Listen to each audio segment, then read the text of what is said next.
మనం ఇప్పుడు తెలంగాణ ఉద్యమం ఇక్కడ మనకు ఒక 5 అంశాలు 6 అంశాలు క్లియర్గా చదువుకోవాల్సిన అవసరం ఉంటుంది. జై తెలంగాణ ఉద్యమము, జై ఆంధ్ర ఉద్యమం, ఈ రెండు ఉద్యమాల నేపథ్యంలో వచ్చినటువంటి జీవో నెంబర్ 36, 8 సూత్రాల పథకం, 5 సూత్రాల పథకం, 6 సూత్రాల పథకం, ఈ 3 పథకాలు చాలా క్లియర్ కట్గా అవగాహనతోటి ఈ 3 కూడా పక్కపక్కన ఒక పట్టికల రూపంలో ఒక సిస్టమేటిక్గా రాసుకొని దీనికి దానికి ఈ మూడింటి మధ్య ఉన్న వేరియేషన్ ఏమిటి, 8 సూత్రాలు ఏమున్నది, 5 సూత్రాలు ఏమున్నది, 6 సూత్రాలు ఏమున్నది, మూడింటి కాన్సెప్ట్ను డిఫరెంట్గా చూస్తూ మిక్సప్గా ఉన్న అంశాలు ఏందో చూడగలిగితే మనము ఆ ఎగ్జామ్లో వచ్చేటువంటి క్వశ్చనర్ని ఒక అవగాహనతో పెట్టడానికి ఆస్కారం ఉంటుంది. మొన్న లాస్ట్ ఎస్ఐ ఎగ్జామ్ నిర్వహించినటువంటి ప్రిలిమినరీ ఎగ్జామ్లో మనకు 5 సూత్రాల పథకం మీద క్వశ్చన్ అడిగారు. ఏమన్నారంటే గెజిటెడ్ స్థాయి తహసీల్దారు మరియు assistant civil surgeon, junior engineer ఉద్యోగాలు హైదరాబాదులో 1977 వరకు, మిగతా జిల్లాల్లో 80 వరకు నిర్వహించారు. అంటే ఎగ్జామ్ ఏమిటంటే ఈ క్రింది వాణిలో సరికానిది ఏమిటి అని ఎగ్జామ్లో క్వశ్చన్ అడిగారు. అంటే ఒక క్వశ్చన్ ఒక ఆప్షన్ దీని కింద 5 సూత్రాల పథకం అడిగితే మరొక ఆప్షను 610 జీవోం ఇచ్చారు, మరొక ఆప్షను శ్రీకృష్ణ కమిటీ మీద ఇచ్చారు. అంటే క్వశ్చన్ సింపుల్గా ఈ క్రింది వాణిలో సరికానిది అని సింపుల్ ఎగ్జామ్ ఇచ్చేసి క్రిందల ఆప్షన్స్కి ఒకదానికి మరొకదానికి సంబంధం లేకుండా ఇచ్చేసి వేరు అంశాలకు వెళ్ళి మనకు ఆప్షన్స్ ఇస్తున్నాడు. దానిలో సరికానిది ఏమిటని ఎగ్జామ్లో క్వశ్చన్ అడుగుతున్నారు. కాబట్టి ఇక్కడ మనకు 8 సూత్రాలు, 5 సూత్రాలు, 6 సూత్రాలు, ఈ 3 అంశాలను డిఫరెంట్గా చదువుకోవాల్సిన అవసరం ఉంటుంది. అలాగే జీవో నెంబర్ 36 దాని నేపథ్యంలో వచ్చినట్టు విభేదాలు, దానితో పాటు జై తెలంగాణ ఉద్యమం గల కారణాలు, అది జరిగిన విధానము, దాని ఫలితాలు, ఈ 3 రకాలు విశ్లేషిస్తూ ఆ 3 పథకాలతో పాటు 3 కమిటీలు, ఒకటి లలిత్ కుమార్ కమిటీ, రెండవది వశిష్ఠ భార్గవ కమిటీ, మూడవది కైలాసనాథ్ వాంచ్ కమిటీ. కాబట్టి ఈ 3 కమిటీలు, 3 సూత్రాలు, జీవో నెంబర్ 36, జై తెలంగాణ ఉద్యమం, జై ఆంధ్ర ఉద్యమం, ఈ యొక్క 6 కాన్సెప్ట్లకు వెళ్ళి మనకు కనీసంగా 30 నుంచి 35 క్వశ్చన్ రావడానికి ఆస్కారం ఉంటుంది. ఇక్కడ మనకి ఎగ్జామ్లో తేదీల మీద కూడా ఒక 2 నుంచి 3 క్వశ్చన్లు ఆడడానికి ఆస్కారం ఉంది. అంటే ఉదాహరణకు జనవరి 8వ తారీఖున తెలంగాణ ఉద్యమం మొదలైంది, ఎక్కడ మొదలైంది అనే క్వశ్చన్. అంటే 1952 ముల్కీ ఉద్యమం వరంగల్లో మొదలైతే 69 ఉద్యమము ఖమ్మం జిల్లా కేంద్రంగా మొదలై హైదరాబాద్ కేంద్రంగా పెద్ద ఎత్తున కొనసాగింది.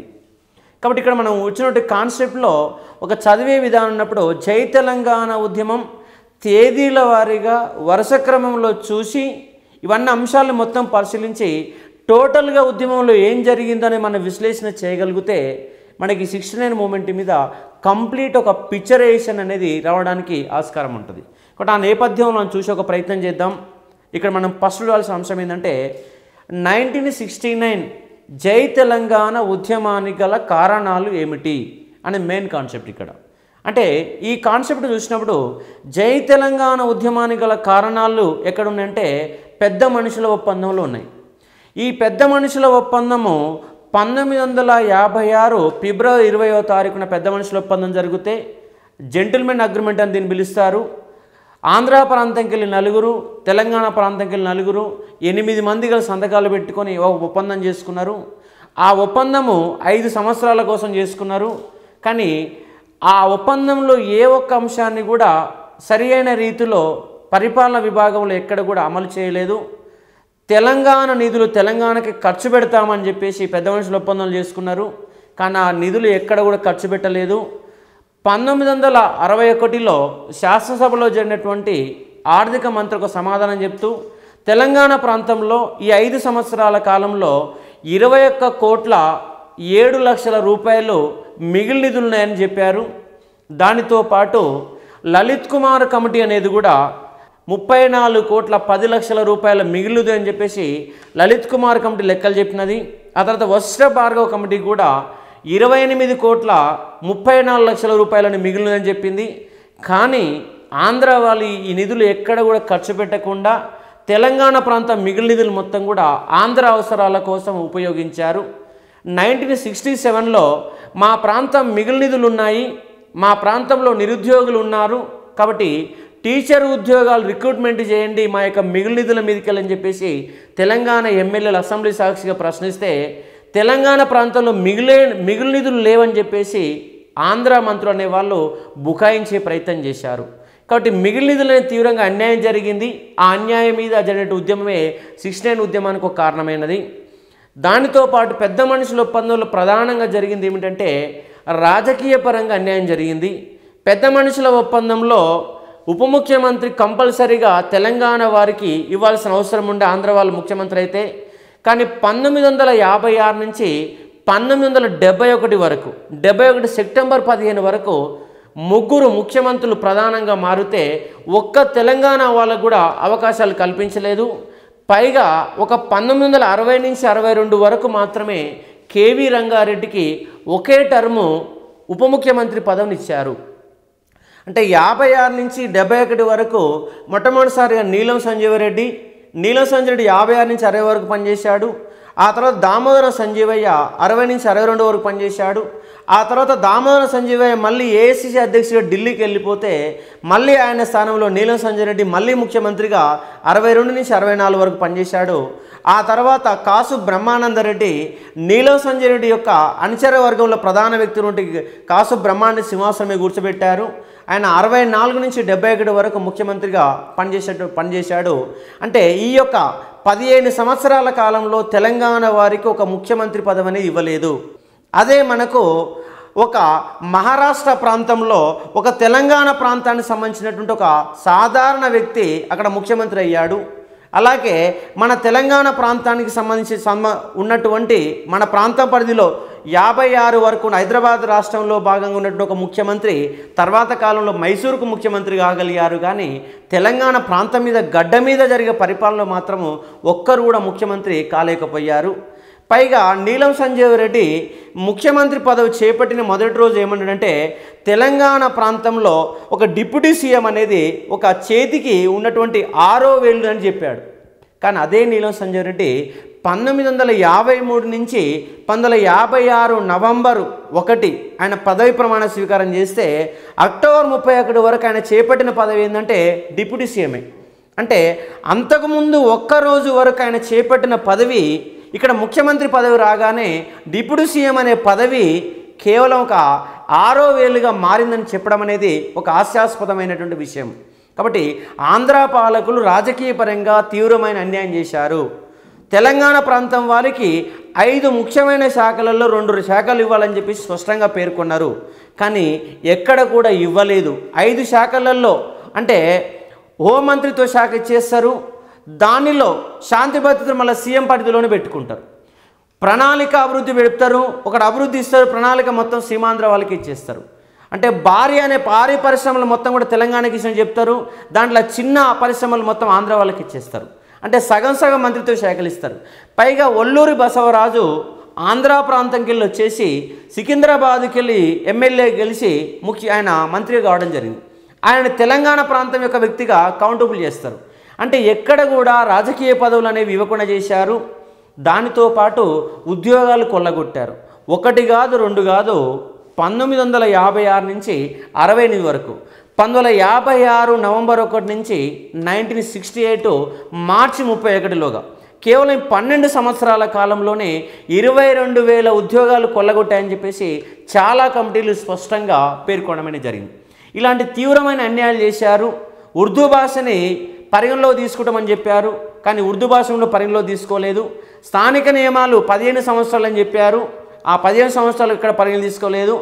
దొంగ ములికి సర్టిఫికెట్లు తీసుకొచ్చేసి ఇక్కడ ఈ ప్రాంతంలో చదువుకున్నామని చెప్పేసి ఇక్కడనే స్థిర నివాసం ఉన్నా అని చెప్పేసి దొంగ ములికి సర్టిఫికెట్లు తీసుకొచ్చేసి ఆంధ్ర వాళ్ళు చాలా ఉద్యోగాలు పొందడం జరిగింది.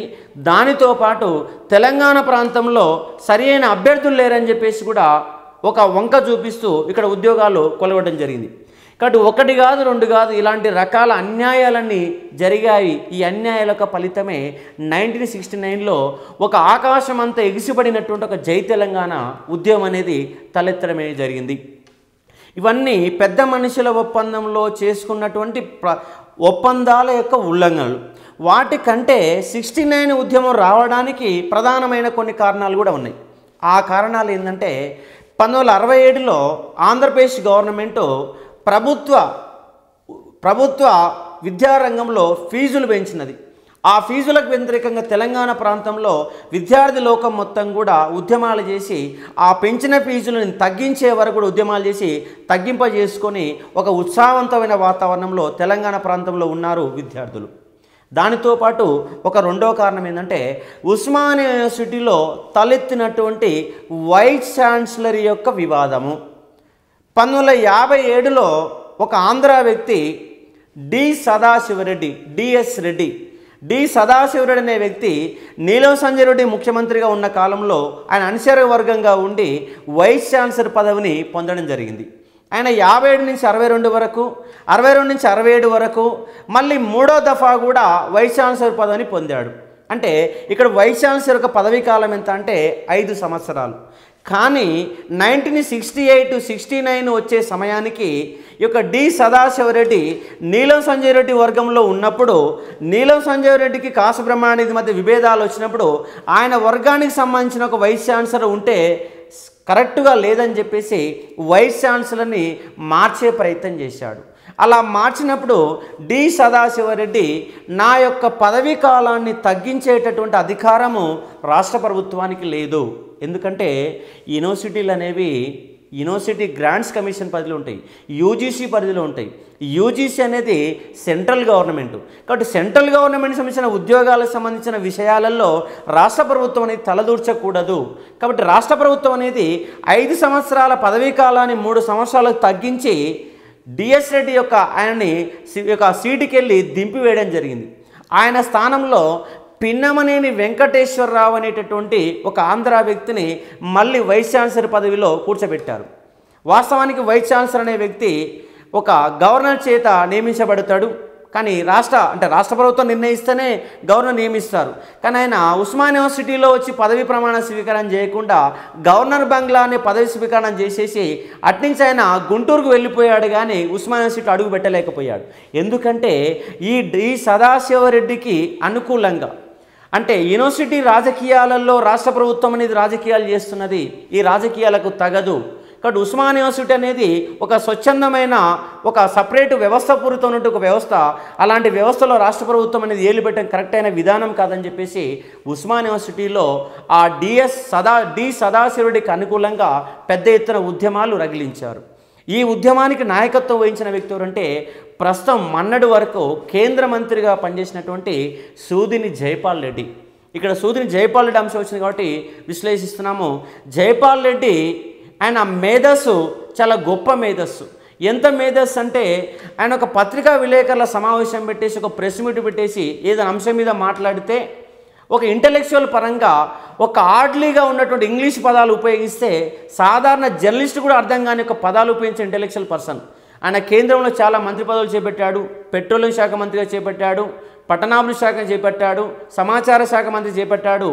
ఆయన 1967లో ఉస్మానియా యూనివర్సిటీలో ఒక విద్యార్థి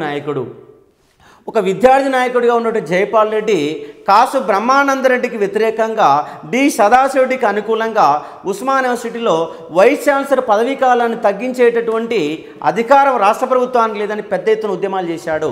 దానితో పాటు డి సదాశివరెడ్డి హైకోర్టుకు పోయి దాంట్లో కేసు వేసేసి ఆ కేసులో ఈయనకు అనుకూలంగా తీర్పు ఇప్పించుకోవడం జరిగింది. అంటే డి సదాశివరెడ్డి యొక్క పదవీ కాలాన్ని 5 సంవత్సరాల నుంచి 3 సంవత్సరాలు తగ్గించే అధికారం రాష్ట్ర ప్రభుత్వానికి లేదని హైకోర్టు తీర్పు చెప్పినది. ఆ తీర్పు ప్రకారము మళ్ళీ డి సదాశివరెడ్డి వచ్చేసి ఉస్మానియా యూనివర్సిటీ వైస్ ఛాన్సలర్ పదవిని చేపట్టాడు. కాబట్టి కాసు బ్రహ్మానందరెడ్డికి వ్యతిరేకంగా ఉస్మానియా యూనివర్సిటీలో ఒక రాజకీయపరమైన వాతావరణం ఏర్పడింది. దానితో పాటు 1968లో ఉస్మానియా యూనివర్సిటీలో విద్యార్థి ఎన్నికలు జరిగితే ఆ ఎన్నికలలో కాసు బ్రహ్మానందరెడ్డి యొక్క వ్యతిరేక వర్గం అనేది అధిక సీట్లు గెలుచుకున్నది. వ్యతిరేక వర్గం అనేది ఉన్నటువంటి స్థానాలు విద్యార్థి సంఘాలకు ఎన్నికలు జరిగితే ఆ స్థానాలు మొత్తం కూడా వ్యతిరేక వర్గాలు గెలుచుకున్నాయి. అంటే ఉస్మానియా యూనివర్సిటీలో రాష్ట్ర ప్రభుత్వానికి ఒక వ్యతిరేకమైనటువంటి ఒక వాతావరణము నిమిడీకృతమైనది. అంటే ఈ యొక్క 1969 ఉద్యమానికి కంటే ముందు జరిగిన ఒక సంఘటన వైస్ ఛాన్సలర్ యొక్క వివాదము. ఈ వివాదాన్ని ఆసరాగా చేసుకుని తర్వాత కాలంలో విద్యార్థి లోకము యాక్టివ్గా పార్టిసిపేసి జై తెలంగాణ ఉద్యమాన్ని పెద్ద ఎత్తున కొనసాగింది. దీనితో పాటు మరొక ముఖ్యమైన కారణం ఏంటంటే మర్రి చెన్నారెడ్డి ఎన్నికలలో అక్రమాలకు పాల్పడి గెలిచాడని చెప్పేసి హైకోర్టులో కేసు ఇచ్చిన వ్యక్తి ఎవరంటే వందే మాతరం రామచంద్రరావు. వందే మాతరం రామచంద్రరావు ఒక తెలంగాణవాది. ఆయన రెడ్డి ఆస్తి సదస్సులో ప్రసంగించాడు. ఆ తర్వాత తెలంగాణ జనసభలో కూడా ముఖ్యమైన పాత్ర పోషించాడు. 2000 సంవత్సరంలో కూడా తెలంగాణ ఉద్యమంలో ప్రముఖ పాత్ర పోషించిన వ్యక్తి ఎవరంటే వందే మాతరం రామచంద్రరావు. వాస్తవానికి ఆయన అసలు పేరు ఏంటంటే వావిలాల రామచంద్రరావు. కానీ 1938 వందే మాతరం ఉద్యమ కాలంలో ఆయన అంటే కొన్ని శిక్షలకు గురై ఆ యొక్క జైలులో ఆయన బంధించబడ్డప్పుడు ఆ జైలు అధికారిని చూసేసి వావిలాల రామచంద్రరావు ఆ యొక్క అధికారిని చూసి వందే మాతరం అని చెప్పేసి గట్టిగా అరవడం జరిగింది. అలా అరిచినప్పుడు ఆ యొక్క జైలు అధికారి ఈ వావిలాల రామచంద్రరావుకి 24 కొరడా దెబ్బల శిక్ష విధించడం జరిగింది. అలా శిక్ష విధించినప్పుడు ఆ యొక్క వావిలాల రామచంద్రరావు పడిన ప్రతి కొరడా దెబ్బలో కూడా వందే మాతరం అని నినాదాలు చేశాడు. దీని కారణంగా ఆయనకు వావిలాల రామచంద్రరావు కాస్త వందే మాతరం రామచంద్రరావుగా మారిపోవడం జరిగింది. వందే మాతరం అనేది చివరిగా ఇంటి పేరు కూడా మారడం అనేది జరిగింది. ఇక వందే మాతరం రామచంద్రరావు ఒక న్యాయవాది, ఒక తెలివిగలిగిన ఒక న్యాయవాది. ఆయన ప్రతిసారి కూడా ఎన్నికలలో పోటీ చేయడము, ఎవరినో ఒకరిని ముప్పు తిప్పలు పెట్టమని సాధారణంగా జరిగే కార్యక్రమము. 1962లో కూడా చేవెళ్ళ తాలూకాలో కేవీ రంగారెడ్డి మీద పోటీ చేసి కేవీ రంగారెడ్డిని కూడా ఓడించిన వ్యక్తి ఎవరంటే వందే మాతరం రామచంద్రరావు. కానీ 1967లో సాధారణ అసెంబ్లీకి ఎన్నికలు జరిగినప్పుడు వందే మాతరం రామచంద్రరావు రంగారెడ్డి జిల్లాలోని తాండూరు నియోజకవర్గం నుంచి పోటీ చేశాడు. అక్కడి నుంచి పోటీ చేసిన వ్యక్తి ఎవరంటే మర్రి చెన్నారెడ్డి పోటీ చేశాడు. వీళ్ళిద్దరి మధ్య అక్కడ పోటీ జరిగింది. వందే మాతరం రామచంద్రరావు ఓడిపోయాడు. మర్రి చెన్నారెడ్డి అసెంబ్లీకి ఎన్నికయ్యాడు. అసెంబ్లీకి ఎన్నికైనప్పటికీ ఆయనకు రాష్ట్రంలో ఏదో మంత్రి శాఖ లేదంటే ముఖ్యమంత్రి పదవి కానీ ఇవ్వాలి. కానీ ఇక్కడ కాసు బ్రహ్మానందరెడ్డి వర్సెస్ మర్రి చెన్నారెడ్డి అనే నేపథ్యంలో ఒక యుద్ధ వాతావరణం ఉన్నది. ఎందుకంటే 1952 నుంచి 1996 చనిపోయే వరకు ఆంధ్రప్రదేశ్ రాష్ట్ర రాజకీయాలను శాసించినటువంటి ఏకైక తెలంగాణ వ్యక్తి ఒక మర్రి చెన్నారెడ్డి మాత్రమే. ఎందుకంటే 31 సంవత్సరాల వయసులోనే పెద్ద మనుషుల ఒప్పందం కంటే ముందే ఆయన రాష్ట్ర ప్రభుత్వంలో హైదరాబాదు రాష్ట్ర ప్రభుత్వంలో వ్యవసాయ పౌర సరఫరాల శాఖ మంత్రిగా పనిచేశాడు. 1944లోనే నిజామాంధ్ర మహాసభలు జరిగినప్పుడు జస్ట్ 24 సంవత్సరాల వయసులోనే కేవీ రంగారెడ్డికి అనుకూలంగా వ్యవహరించి ఆ నిజామాంధ్ర మహాసభకి మామన్ అధ్యక్షుడిగా జయించిన ఘనత కూడా మర్రి చెన్నారెడ్డికి దక్కుతుంది. అంటే చిన్న వయసులో జస్ట్ ఒక 32 సంవత్సరాల వయసులోనే ఆయన పుట్టింది 1919 రంగారెడ్డి జిల్లా వికారాబాద్ యొక్క తాలూకాలోని సిరిపురంలో జన్మించాడు. 1919 అంటే 52 అంటే 33 సంవత్సరాల వయసులోనే మంత్రి పదవిని చేపట్టిన వ్యక్తి ఎవరంటే ఈ యొక్క మర్రి చెన్నారెడ్డి. ఆయన వ్యవసాయ పౌర సరఫరాల శాఖ మంత్రిగా పదవి చేపట్టాడు. 37 సంవత్సరాల వయసులోనే జెంటిల్మెన్ అగ్రిమెంట్ మీద పెద్ద మనుషుల ఒప్పందం మీద సంతకం పెట్టిన వ్యక్తి అంటే మర్రి చెన్నారెడ్డి. ఆ తర్వాత 56లో మారిన రాజకీయ పరిస్థితుల నేపథ్యంలో నీలం సంజయ్ రెడ్డి వర్గంలో కాకుండా ఆయన బెజవాడ గోపాలరెడ్డి వర్గంలో ఉన్న కారణంగా ఆయనకు మంత్రి పదవి రాలేదు. ఆ తర్వాత మళ్ళీ దామోదరం సంజయ్ మంత్రివర్గంలో మంత్రి పదవిని చేపట్టాడు. మళ్ళీ నీలం సంజయ్ రెడ్డి మంత్రివర్గంలో మంత్రి పదవిని చేపట్టాడు. కాసు బ్రహ్మానందరెడ్డి మంత్రివర్గంలో 64 నుంచి 67 వరకు ఆర్థిక శాఖ మంత్రిగా పదవి బాధ్యతలు చేపట్టాడు. అలాంటి సమయంలోనే తెలంగాణలో ఏకైక వ్యక్తిగా ఎదిగిన వ్యక్తి ఎవరంటే మర్రి చెన్నారెడ్డి. ఆయన ముఖ్యమంత్రి సీటు కోసం పోటీ పడ్డాడు. ఇలా కాసు బ్రహ్మానందరెడ్డి వర్సెస్ మర్రి చెన్నారెడ్డి మధ్య అభిప్రాయ భేదాలు తీవ్రంగా ఉన్నప్పుడు రాష్ట్ర రాజకీయాలు పక్కదారి పడుతున్నాయని చెప్పేసి శ్రీమతి ఇందిరాగాంధీ ఈయన రాష్ట్రంలో ఎమ్మెల్యే గెలిచినప్పటికీ ఆ పదవిని పక్కన పెట్టేసి ఆయనకు కేంద్రంలో గనుల శాఖ మంత్రిగా ఉక్కు గనుల శాఖ మంత్రిగా పదవిని చేసి మర్రి చెన్నారెడ్డి గారు మీ యొక్క అవసరాలు కేంద్రంలో ఉన్నవి రాష్ట్రంలో కాదని చెప్పేసి రాష్ట్రంలో ఉన్నట్టు రాజకీయ వేడిని తగ్గించడానికి మర్రి చెన్నారెడ్డి కేంద్రంలోకి తీసుకుపోయింది శ్రీమతి ఇందిరాగాంధీ. ఇదిలా కొనసాగుతున్న సందర్భంలో ఆయన అంటే పార్లమెంటులో అంటే ఆయన కేంద్రంలో మంత్రిగా పనిచేయాలంటే లోక్సభలో కానీ రాజ్యసభలో కానీ సభ్యత్వం ఉండాలి. అంటే లోక్సభ ఆల్రెడీ ఎన్నికలు అయిపోయినాయి కాబట్టి ఇంకా వేరే అవకాశం లేదు కాబట్టి రాజ్యసభకి వెళ్ళి ఆయన పోటీ చేయడం జరిగింది. పోటీ చేశాడు. ఆయన పదవీ ప్రమాణ స్వీకారం చేయాలి 1969 ఏప్రిల్ 26 తారీఖు నాడు. ఇక పదవీ ప్రమాణ స్వీకారం చేస్తుండగా వందే మాతరం రామచంద్రరావు అంతకుముందే హైకోర్టులో కేసు వేశాడు. ఏమని కేసు వేశాడంటే మర్రి చెన్నారెడ్డి వాస్తవికంగా గెలవలేదు, ఆయన ఎన్నికలలో అక్రమాలకు పాల్పడ్డాడు కాబట్టి ఆయనని ఎన్నికలలో పదవికి అనర్హుడుగా ప్రకటించండి అని చెప్పేసి ఆయన కోర్టులో కేసాడు వందే మాతరం రామచంద్రరావు. హైకోర్టులో కేసు గెలిచాడు. హైకోర్టు ఏమని తీర్పిచ్చిందంటే ఇలాంటి నీతి బాహ్యమైన పనులు ఇంకెవరు కూడా చేయరు కాబట్టి మర్రి చెన్నారెడ్డి రాజకీయాలకు అనర్హుడు కాబట్టి 6 సంవత్సరాల పాటు ఆయన్ని రాజకీయ బహిష్కృతం చేస్తున్నా అని చెప్పేసి హైకోర్టు ప్రకటించినది. హైకోర్టు ప్రకటించినప్పుడు ఆయన సుప్రీంకోర్టుకి వెళ్ళాడు. సుప్రీంకోర్టు కూడా హైకోర్టు యొక్క తీర్పును సమర్థిస్తూ అదే తీర్పుని కొనసాగించడం జరిగింది. అలాంటి సమయంలో మర్రి చెన్నారెడ్డి ఏమంటే ఇది ఎన్నికల వివాదంలో కోర్టులకు ఏం పని చెప్పేసి ఆయన ఎన్నికల కమిషన్ పోయాడు. ఎన్నికల కమిషన్ కూడా హైకోర్టు సుప్రీంకోర్టు యొక్క తీర్పులని ఉటంకిస్తూ దాన్నే సమర్థించినది. అలాంటి సమయంలో 1968లో 1968లో ఆయన పదవిని కోల్పోయాడు. 1968 ఏప్రిల్ 26న తన యొక్క పదవిని కోల్పోవడం జరిగింది. పదవిని కోల్పోయినటువంటి మర్రి చెన్నారెడ్డి ఖాళీ సమయంలో ఉన్నాడు. ఆ ఖాళీ సమయంలో జై తెలంగాణ ఉద్యమం వచ్చింది. ఆ జై తెలంగాణ ఉద్యమం వచ్చినప్పుడు తెలంగాణ వాదులంతా పోయి మర్రి చెన్నారెడ్డి బతిమిలాడి మీలాంటి నాయకుడు తెలంగాణ ఉద్యమానికి అడ్డుదుండగా ఉంటే ఉద్యమాన్ని కొనసాగించడానికి సాధ్యమవుతుంది. పైగా మదన్మోహన్ యొక్క న్యాయవాది తెలంగాణ ప్రజాసమితి యొక్క అధ్యక్షుడు ఉన్నాడు. ఒక న్యాయవాది లాంటి వ్యక్తి కేంద్రంలో ఉన్నటువంటి ప్రధానమంత్రితోని కానీ లేదంటే ఇతర మంత్రులతోని కానీ ఏమైనా చర్చలు జరపాలంటే ఆయన స్థాయి సరిపోదు కాబట్టి మీలాంటి వ్యక్తి ఉంటే తెలంగాణ ఉద్యమం ముందుకు పోద్దని చెప్పేసి ఆయన్ని ఆ యొక్క తెలంగాణ ఉద్యమంలోకి తెలంగాణ వాదులందరూ కలిసి తీసుకురావడం అనేది జరిగింది. అంటే మర్రి చెన్నారెడ్డి ఒకవేళ పదవిలో ఉండి ఉంటే కేంద్రంలో పదవిలో ఉండి ఉంటే ఇక్కడ తెలంగాణ ఉద్యమం ఆయన పాల్గొనే అవకాశం ఉండేది కాదు. అంటే ఆయన రాజకీయ పదవులు లేకపోవడం, అలాంటి సమయంలో తెలంగాణ ఉద్యమం రావడం, ఆ ఉద్యమాన్ని తనకు ఆయుధంగా మార్చుకున్న వ్యక్తి ఎవరంటే మర్రి చెన్నారెడ్డి. పైగా మర్రి చెన్నారెడ్డి ఇక్కడ రాష్ట్ర ప్రభుత్వాలలో మంత్రిగా పనిచేశాడు, కేంద్రంలో మంత్రిగా పనిచేశాడు. దానితో పాటు 1978 నుంచి 80 వరకు 89 నుంచి 90 వరకు 2 పర్యాయాలు రాష్ట్రానికి ముఖ్యమంత్రిగా పనిచేశాడు. 2-3 పర్యాయాల పాటు పిసిసి అధ్యక్షుడిగా పనిచేశాడు. దానితో పాటు 1974 నుంచి అంటే ఈ యొక్క పదవీ కాలం అయిపోగానే అంటే హైకోర్టు యొక్క బహిష్కరణ అయిపోగానే 74లో ఉత్తరప్రదేశ్ గవర్నర్గా పనిచేశాడు. ఆ తర్వాత రాజస్థాన్ గవర్నర్గా పనిచేశాడు. ఆ తర్వాత పంజాబ్ గవర్నర్గా పనిచేశారు. చివరిగా తమిళనాడు గవర్నర్ కూడా పనిచేశాడు. అంటే ఆయన జీవిత కాలంలో అంటే మర్రి చెన్నారెడ్డి వ్యక్తి చాలా సమర్థుడైన వ్యక్తి, చాలా ఏమియంటి పర్సనాలిటీ వ్యక్తి, ఉద్యమాలను నడపగల వ్యక్తి, చాలా శక్తి సామర్థ్యాలు ఉన్న వ్యక్తి. కానీ మర్రి చెన్నారెడ్డిలో ఉన్నట్టు ప్రధాన లోపం ఏంటంటే ఏదో ఒక పదవిలో లేకపోతే ఆయన ఉండలేని ఒక తత్వం ఉన్నటువంటి వ్యక్తి ఎవరంటే మర్రి చెన్నారెడ్డి. దాని కారణంగా ఈ 69 ఉద్యమం అయిపోగానైనా గవర్నర్ పదవికి వెళ్ళిపోవడం జరిగింది. మళ్ళీ అక్కడి నుంచి వచ్చి రాష్ట్ర ముఖ్యమంత్రిగా పదవి చేపట్టాడు. కానీ అదే మర్రి చెన్నారెడ్డి 69లో ఉద్యమం ఆగిపోయిన తర్వాత మళ్ళీ అదే కొనసాగించి ఉండుంటే ఒక 80లో వరకైనా మనకు తెలంగాణ రాష్ట్రం వచ్చేసి, కానీ దాని కారణంగా ఆయన బయటికి వెళ్ళిపోయిన కారణంగా తెలంగాణ ఉద్యమం పక్కదారి పట్టేసి మళ్ళీ ఆగిపోయిన సందర్భాలని మనకు కనిపిస్తాయి. కాబట్టి మర్రి చెన్నారెడ్డి ఈ సమయంలో ఖాళీగా ఉండడం అనేది జై తెలంగాణ ఉద్యమానికి ఒక ఊపుగా మారిపోయిన సందర్భాలు మనకు కనిపిస్తాయి.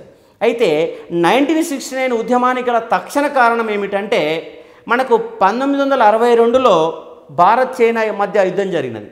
1965లో ఇండియా పాకిస్తాన్ మధ్య యుద్ధం జరిగినది.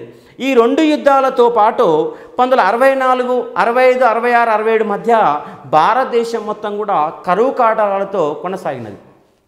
ఇలా కరువు కాటకాలతో కొనసాగిన సందర్భంలో మనము కనీసము పంచవర్ష ప్రణాళికలు కూడా అమలు చేసే పరిస్థితుల్లో లేము. ఎందుకంటే మనకు 3వ పంచవర్ష ప్రణాళిక తర్వాత 4వ పంచవర్ష ప్రణాళిక రావాలి. కానీ 66 నుంచి 69 వరకు మనకు వార్షిక ప్రణాళికలు వచ్చాయి, అంటే సంవత్సర ప్రణాళికలు వచ్చాయి. అంటే ఒక ప్రణాళిక వ్యవస్థను అమలు చేసే స్థాయిలో భారతదేశం లేదు, ఆర్థిక వ్యవస్థ పరంగా ఇబ్బందుల్లో ఉంది. ఇలాంటి సమయంలో సెంట్రల్ గవర్నమెంట్ ఒక నిర్ణయం తీసుకున్నది. ఆ నిర్ణయం ఏంటంటే మీ యొక్క రాష్ట్ర ప్రభుత్వాలలో మీరు పెట్టే ఖర్చులలో 10% ఆదా చేసుకోండి అని చెప్పేసి తాకీదులు జారీ చేసినది. కంపల్సరీగా ఆదాయం చేయమని చెప్పేసి సెంట్రల్ గవర్నమెంట్ చెప్తే రాష్ట్ర ప్రభుత్వాలు కూడా తమ యొక్క ఖర్చును తగ్గించే ప్రయత్నం చేసినాయి. అలా తగ్గించే ప్రయత్నంలో భాగంగా తెలంగాణ ప్రాంతంలో ఉన్నటువంటి మొత్తం ఆంధ్రప్రదేశ్లో ఉన్నటువంటి కాంట్రాక్ట్ ఉద్యోగులందరినీ తొలగించడం జరిగినది. మరి ఆ కాంట్రాక్ట్ ఉద్యోగాలకి మన తెలంగాణ ఉద్యమానికి ఏంటి సంబంధం అని చెప్పేసి క్వశ్చన్ రావచ్చు. కానీ ఇక్కడ అసలు వ్యవస్థ ఏంటంటే మనకు 1961లో కొత్తగూడెం థర్మల్ పవర్ స్టేషన్ అనేది ఒకటి నిర్మించబడింది. కానీ అది తెలంగాణ ప్రాంతంలో నిర్మించబడింది. దానికి కావాల్సిన 1300 ఎకరాల భూమి ఖమ్మం జిల్లాకి వెళ్ళి తీసుకున్నారు. దానికి కావాల్సిన నీళ్ళని మన ఖమ్మం జిల్లాలో ఉన్నటువంటి ఒక ప్రాజెక్టుకి వెళ్ళి నీళ్ళు తీసుకున్నారు. కిన్నెరసాని ప్రాజెక్టుకి వెళ్ళి నీళ్ళు తీసుకున్నారు. అంటే నీళ్లు మనవి, భూమి మనది, దానికి కావాల్సిన పెట్టుబడి కూడా తెలంగాణ యొక్క బడ్జెట్ నుంచే కేటాయించారు. కానీ దానిలో ఉన్నటువంటి ఉద్యోగాల సంఖ్య 1400 ఉద్యోగాలు. ఆ 1400 ఉద్యోగాలలో 1200 ఉద్యోగాలు సీమాంధ్రులు. దాంట్లో తెలంగాణ వాళ్ళకున్న ఉద్యోగాలు కేవలం 200 మాత్రమే. ఆ 200 ఉద్యోగాలలో కూడా 175 ఉద్యోగాలు కాంట్రాక్ట్ ఉద్యోగాలే. కేవలం పర్మనెంట్ ఉద్యోగాలు ఎంత అంటే 25 ఉద్యోగాలు. ఉన్న 1400 ఉద్యోగాలు 1200 ఉద్యోగాలు సీమాంధ్రులు తీసుకొని తెలంగాణ వాళ్ళకు 200 ఉద్యోగాలు ఇచ్చారు. 200 ఉద్యోగాల్లో 25 ఉద్యోగాలే పర్మనెంట్, మిగతావన్నీ కూడా పార్ట్ టైం ఉద్యోగాలు, కాంట్రాక్ట్ ఉద్యోగాలు. కానీ ఆంధ్ర వాళ్ళ 1200 ఉద్యోగాలు రెగ్యులర్ ఉద్యోగాలు. కానీ ఇక్కడ ఈ ఉద్యోగాల పరంగా కాంట్రాక్ట్ ఉద్యోగులందరూ తొలగించినప్పుడు ఆ తెలంగాణ ప్రాంతానికి సంబంధించినటువంటి 175 మంది ఉద్యోగులు రోడ్డున పడ్డారు. ఆ రోడ్డున పడ్డటువంటి విద్యుత్ ఉద్యోగులు చేపట్టిన ఉద్యమమే 1916 ఉద్యమానికి ప్రధాన కారణంగా మారింది. దీనికంటే ముందే కేఆర్ రామోస్ లాంటి వ్యక్తి TNGO Telangana non gazetted organisation అనే దాన్ని స్థాపించిన వ్యక్తి అంటే కేఆర్ రామోస్. కానీ టీఎన్జిఓ కంటే ముందు హెచ్ఎన్జిఓ ఉంది. హైదరాబాద్ నాన్ గవర్నమెంట్ ఆర్గనైజేషన్ హెచ్ఎన్జిఓగా ఉంది. దానికంటే ముందు నిజాం కాలంలో అది ములాంజీ సంఘంగా పిలువబడింది. ములాంజీ సంఘం తర్వాత హెచ్ఎన్జిఓగా మారింది. హెచ్ఎన్జిఓ తర్వాత టీఎన్జిఓగా మారింది. టీఎన్జిఓగా మార్చిన వ్యక్తి అంటే కేఆర్ రామోస్. కేఆర్ రామోస్ కూడా అంతకుముందు ఉన్నటువంటి తెలంగాణ ప్రాంతంలో ఉన్నటువంటి ఉద్యోగాలన్నీ సీమాంధ్రులు కొల్లగొడుతున్నారని, సీమాంధ్రకు ఉద్యోగాలు ఇవ్వడం లేదని చెప్పేసి ఆయన చాలాసార్లు ముఖ్యమంత్రికి, గవర్నర్కి, వివిధ అధికారులకి 100 సార్లు వినతి పత్రాలు ఇచ్చారు. దానికంటే ముఖ్యంగా తెలంగాణ ప్రాంతీయ అభివృద్ధి కమిటీ అనేది కూడా ఒకటి ఉన్నది. అది కూడా తెలంగాణ ప్రాంత ఉద్యోగాలకు అన్యాయం జరుగుతుంది, తెలంగాణ ప్రాంత ఉద్యోగాలు తెలంగాణకి ఇవ్వాలని చెప్పేసి డిమాండ్ చేస్తూ ఉన్నాయి. ఇలాంటి డిమాండ్ చేసే నేపథ్యంలో మన కాంట్రాక్ట్ ఉద్యోగాలను తొలగించడం ప్రధానమైన సమస్యగా మారింది. కాబట్టి ఉద్యోగులు అనేవాళ్ళు 1968 జూలై 10వ తారీఖు నాడు తెలంగాణ పరిరక్షణ దినంగా జరుపుకొని తెలంగాణ ప్రాంత ఉద్యోగాలు తెలంగాణకి ఇవ్వాలి, నాన్మూలికీలందరినీ సీమాంధ్ర ప్రాంతానికి పంపించాలని చెప్పేసి అంతకుముందే ఉద్యమాలు మొదలుపెట్టారు ఉద్యోగ సంఘాలు. ఇలా ఉద్యమాలు మొదలుపెడుతున్నప్పుడు మనకు ఖమ్మం జిల్లాలో ఒక నిరుద్యోగి, ఆయన పేరు ఏం పేరంటే కొలిశెట్టి రామదాసు. ఈ కొలిశెట్టి రామదాసు అనే వ్యక్తి ఖమ్మం జిల్లా ఇల్లందు దగ్గర ఉన్నటువంటి గేటుకారేపల్లికి సంబంధించిన వాడు, ఒక నిరుద్యోగి. మద్రాసులో పోయి కూడా అక్కడ డిప్లొమా కోర్సులని పూర్తి చేశాడు. వాళ్ళ ఇంటిలో 7 అన్నదమ్ములు. ఈ 7 కూడా నిరుద్యోగులే. ఈ నిరుద్యోగ వ్యవస్థ గల ప్రధాన కారణం ఏంటంటే సీమాంధ్రులే. ఇక్కడ ఉన్నటువంటి కొత్తగూడెం థర్మల్ పవర్ స్టేషన్ల ఉద్యోగాలు మొత్తం సీమాంధ్రులే కొల్లగొట్టారు. కాబట్టి వీళ్ళు మొత్తం వెళ్ళిపోతేనే మనకు న్యాయం జరుగుతుంది అని చెప్పేసి తెలంగాణ ఉద్యమాన్ని కింది స్థాయికి వెళ్ళి ఖమ్మం జిల్లాలో వ్యాపింపజేసిన వ్యక్తి అంటే కొలిశెట్టి రామదాసు. ఆయన ఇక్కడ హోటల్లో కూర్చున్నా, ఇక్కడ బజార్లో కూర్చున్నా, నలుగురితో ముచ్చట చెప్పిన ఈ అన్యాయం గురించే ప్రస్తావించేవాడు. ఈయనకు తోడుగా ఉపాధ్యాయ సంఘం నాయకుడు రామసుధాకర్ కూడా తెలంగాణకు జరుగుతున్న అన్యాయాలని ఎక్కడంటే ఖమ్మం జిల్లాలో బాగా ప్రచారం చేశారు. ఇలా ప్రచారం చేయడంతో పాటు తెలంగాణ ప్రాంతీయ సమితి అనే దాన్ని కూడా కొలిశెట్టి రామదాసు ప్రారంభించాడు. ఈ కొలిశెట్టి రామదాసు ఆ తెలంగాణ ప్రాంతీయ సంఘానికి అధ్యక్షుడిగా పనిచేస్తూ దాని ప్రధాన కార్యదర్శి ముత్యం వెంకన్న. వీళ్ళ ఆధ్వర్యంలో ఉద్యమాలు కొనసాగుతున్నాయి. ఇలా ఉద్యమాలు కొనసాగేటప్పుడు మనము ఎక్కడో ఒక దగ్గర తెలంగాణ అనే ఒక ఉద్యమాన్ని నిప్పును రాజేయాలి. ఆ నిప్పు అనేది ఒక అగ్నిగుండంగా మారుతుంది. కాబట్టి దానికోసం వాళ్ళు వెయిట్ చేస్తున్నారు. అలా వెయిట్ చేస్తున్న సందర్భంలో ఈ రామసుధాకర్ అనే ఒక ఉపాధ్యాయ సంఘం నాయకుడు ఎవరో ఒకరు తెలంగాణ ఉద్యమం కోసము నిరాహార దీక్ష మొదలుపెట్టాలి. అలా నిరాహార దీక్ష చేసే వ్యక్తి కోసం వాళ్ళంతా వెతుకుతున్నారు. అలా వెతుకుతూ కాలేజీలు అక్కడక్కడ కొన్ని ప్రత్యేకమైన ఎడ్యుకేషన్ సెంటర్స్లో కూడా తిరిగి మాట్లాడుతూ తెలంగాణ గురించి అన్యాయాలంతా చెబుతున్నారు. ఇలాంటి సమయంలో ఖమ్మం జిల్లాలో ఖమ్మం జిల్లాలో ఉన్నటువంటి ఒక డిగ్రీ సెకండ్ ఇయర్ చదువుతున్నటువంటి అన్నబత్తుల రవీంద్రనాథ్ అనే విద్యార్థి BA సెకండ్ ఇయర్ చదువుతున్నాడు. ఆయన అంతకుముందే విద్యార్థి సంఘాలలో పోటీ చేసి ఆయన ఓడిపోవడం జరిగింది. అలాంటి సందర్భంలో వాళ్ళు డిగ్రీ కాలేజీకి పోయినప్పుడు ఈ యొక్క కొలిశెట్టి రామదాస్ అనే వ్యక్తి మీలో ఎవరైనా ముందుకొస్తారా ఉద్యమాన్ని మొదలుపెట్టడానికి నిరాదీక్ష అని చెప్పేసి క్వశ్చనింగ్ చేసినప్పుడు ఈ అన్నబత్తుల రవీంద్రనాథ్ అనే ఒక BA సెకండ్ ఇయర్ విద్యార్థి ముందుకు వచ్చేసి స్పష్టంగా చెప్పాడు. ఏమని? నేను చేస్తాను ఆమరణ నిరాదీక్ష తెలంగాణ ఉద్యమం కోసం అని చెప్పేసి ముందుకు రావడం జరిగింది. ఆ అన్నబత్తుల రవీంద్రనాథ్ అనే విద్యార్థి మొదలుపెట్టిన ఆమరణ నిరాహార దీక్షనే జై తెలంగాణ ఉద్యమం అనే నిప్పును రాజేసినది ఖమ్మం జిల్లా కేంద్రంగా ఉద్యమం అనేది మొదలైంది. అలా ఖమ్మం జిల్లాలో మొదలైన ఉద్యమం క్రమక్రమంగా హైదరాబాదు మొత్తం బాకి అది మొత్తంగా తెలంగాణ రాష్ట్రాన్ని మొత్తం కూడా కలిసివేసినది. ఇక తెలంగాణ ఉద్యమాన్ని అడుగడుగున అడ్డుకోవడానికి ఒక నియంత వలె పరిపాలిస్తూ తెలంగాణ ఉద్యమకారుల మీద ఎప్పుడు ప్రతిరోజు కూడా లాఠీలు, తూటాలు, భాషవాయి గోళాలు ప్రయోగించి 370 మంది యొక్క మరణానికి కారణమైన వ్యక్తి ఎవరంటే కాసు బ్రహ్మానందరెడ్డి. ఆ కాసు బ్రహ్మానంది తన పదవి కోసము ఎన్ని రకాల తీవ్రమైనటువంటి తెలంగాణ వాళ్ళ మీద ఎన్నిసార్లు కాల్పులు జరిపించాడో కూడా తెలియదు. అంటే పదవికాంక్ష కోసం తెలంగాణ ఉద్యమాన్ని నట్టేట అణిచివేయడానికి ప్రయత్నం చేసిన వ్యక్తి ఎవరంటే కాసు బ్రహ్మానందరెడ్డి. కాబట్టి 69 ఉద్యమానికంటే ముందు మనకు ప్రధానంగా ఎగ్జామ్లో వచ్చే నేపథ్యం క్వశ్చన్ ఏంటంటే 1968 జూలై 10వ తారీఖు నాడు తెలంగాణ పరిరక్షణ దినంగా తెలంగాణ వాదులు జరుపుకున్నారు. ముఖ్యంగా ఉపాధ్యాయులు అనే వాళ్ళు జరుపుకున్నారు. కాబట్టి ఇది ఉద్యమానికి ముందు జరిగినటువంటి కార్యక్రమాలు. ఉద్యమం మొదలైనాక అంటే 1969 జనవరి 8వ తారీఖు ఉద్యమంలో ఒక చాలా కీలకమైన ఘట్టము. ఈ యొక్క ఉద్యమంలో భాగంగా ఖమ్మం జిల్లాలో అన్నబత్తుల రవీంద్రనాథ్ అనే వ్యక్తి ఆమరణ నిరాహార దీక్షకు మొదలుపెట్టడం జరిగింది. ఆయనతో పాటు ఖమ్మం జిల్లా మున్సిపాలిటీ వైస్ చైర్మన్ కవిరాజమూర్తి కూడా ఈ యొక్క అన్నబత్తుల రవీంద్రనాథ్కు మద్దతుగా ఉద్యమంలో కూర్చోవడం జరిగింది. వాళ్ళిద్దరూ ఆ యొక్క జనవరి 8వ తారీఖు నాడు 11 గంటలకు ఖమ్మం జిల్లా మొత్తం కేంద్రంలో ఈ యొక్క మొత్తము వాళ్ళు ఒక జీపు ద్వారా పర్యటించడం జరిగింది. జీపు ద్వారా మొత్తం కూడా తిరిగే సందర్భంలో ఇక్కడ ఉన్నటువంటి వర్ధన్నపేట ఎమ్మెల్యే టి పురుషోత్తరరావు అనే వ్యక్తి వాళ్ళకు పూలమాల వేసి వాళ్ళకు వీరతిలకం దిద్ది ఆ యొక్క ఆమరణ నిరాహార దీక్ష కార్యక్రమాన్ని మొదలుపెట్టడం జరిగింది. ఆ విధంగా జనవరి 8వ తారీఖు నాడు ఖమ్మం జిల్లాలో ఉద్యమం అనేది మొదలైంది. అలా మొదలైన ఉద్యమము ఆ యొక్క 8వ తారీఖు నాడు వరంగల్కు వ్యాపించినది. 9వ తారీఖు నాడు వరంగల్ జిల్లాలో ఒక పెద్ద ఎత్తున సభ నిర్వహించారు. ఆ సభలో కూడా పాల్గొని ప్రసంగించిన వ్యక్తి ఎవరంటే వరంగల్ జిల్లాకు సంబంధించిన వర్ధన్నపేట ఎమ్మెల్యే టి పురుషోత్తమరావు. ఆయన ప్రసంగిస్తూ మనకు తెలంగాణ ప్రాంతం కోసం చేపట్టిన ఒక శ్రీరామ్ సాగర్ ప్రాజెక్టు 40 కోట్ల రూపాయలతోటి 4-5 జిల్లాలలో దాదాపుగా 28 లక్షల ఎకరాలకు సాగునీరిచ్చే ఒక ప్రాజెక్టుని సీమాంధ్ర యొక్క ముఖ్యమంత్రి కారణంగా దాన్ని కేవలము ఒక 2-3 లక్షల ఎకరాలకు కుదిస్తూ కేవలం 6 కోట్ల రూపాయల నిధులు మాత్రమే మంజూరు చేశారని చెప్పేసి ఆ యొక్క సభ సందర్భంగా ఆయన ఆరోపించాడు. దానితో పాటు తెలంగాణ ప్రాంతంలో ఉద్యోగాలను కొల్లగొడుతున్నారని చెప్పేసి ఆయన స్పష్టంగా ప్రకటన చేశారు.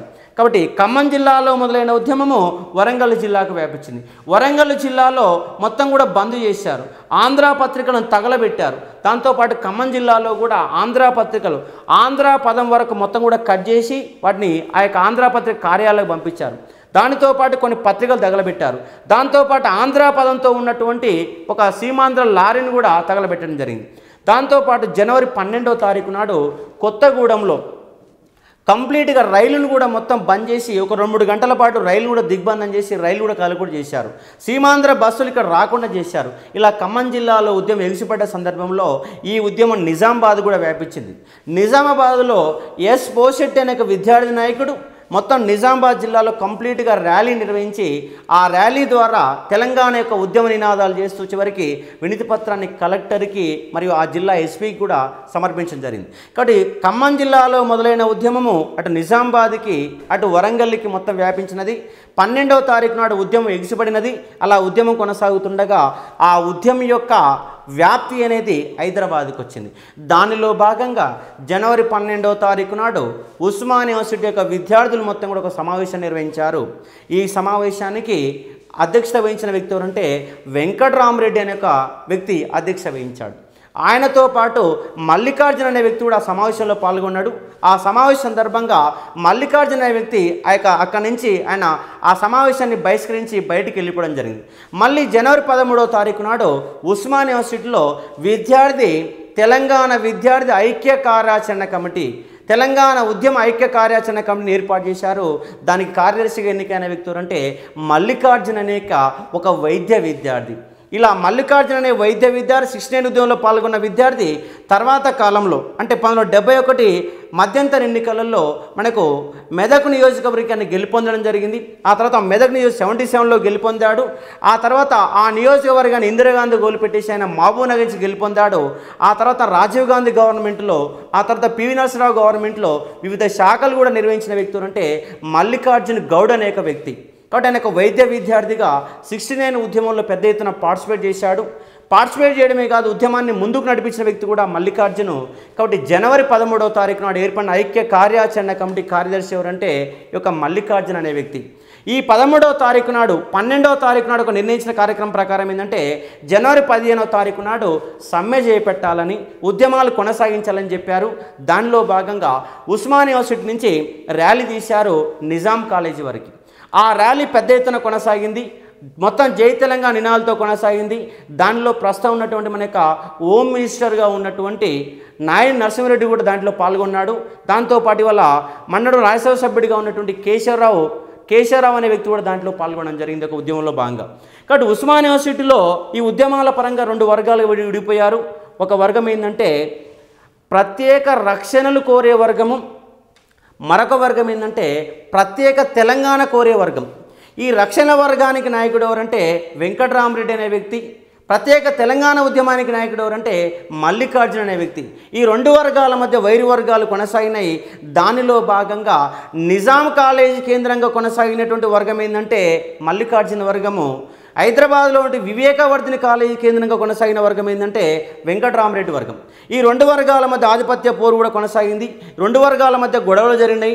యాబిడి చౌరస్తాలో ఇద్దరు కొట్టుకోవడం కూడా జరిగింది. ఇలా మల్లికార్జున అనే వ్యక్తి ఉద్యమాల పరంగా కొనసాగించాడు. అంటే ఇక్కడ మొత్తంగా దానితో పాటు రాజకీయ కమిటీ కూడా ఒకటి ఏర్పడింది, తెలంగాణ పరిరక్షణ committee as a political committee. ఈ పొలిటికల్ కమిటీకి స్వాతంత్ర సమరయోధుడు మాజీ మంత్రి కాటం లక్ష్మీనారాయణ అనే వ్యక్తి తెలంగాణ పరిరక్షణ కమిటీని ఏర్పాటు చేశారు. ఇది ఒక పొలిటికల్ కమిటీ.